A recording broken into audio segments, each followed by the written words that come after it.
E dunque sono partite con il primato della manifestazione di Francesca Segat, 2:10,78, detiene anche il primato regionale 2:07,03 e il primato italiano in 2:06,21.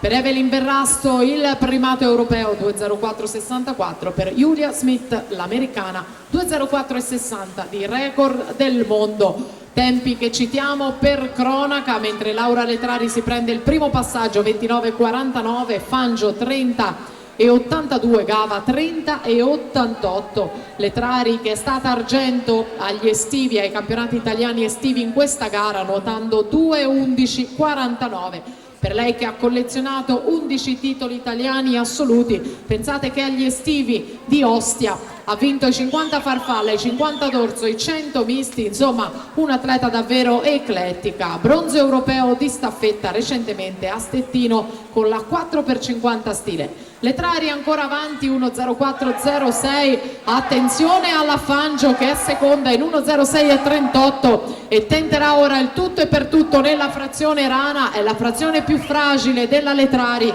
e quella più forte per la Fangio, Fangio che è stata finalista agli Euro Junior nella rana, campionessa italiana giovanile 100 e 200, Fangio che è stata anche argento ai giovanili vasca corta in questa specialità dei 200 misti. Mantiene il comando la Letrari, un vantaggio da gestire nelle due vasche finali a stile libero, 1:43,71 Letrari, 1:44,50 Fangio, con Tiasa Pintar che resiste in terza posizione, 1:48,05.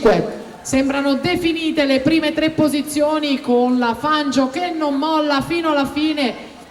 Letrari ha già disputato due finali, sicuramente accusa un po' di fatica ma si sposta per non lasciare la scia alla Fangio sul lato opposto della corsia e va a vincere questa gara di esperienza. 2:15,74 Laura Letrari, Francesca Fangio è seconda in 2:16,94 e poi Tiasa Pintar per la terza posizione 2:20,43. Pintar for the third place 2:20,43. Giordana Gava, Vanessa Andretta, Veronica Lucchese, le più giovani a chiudere una gara vinta da Laura Letrari.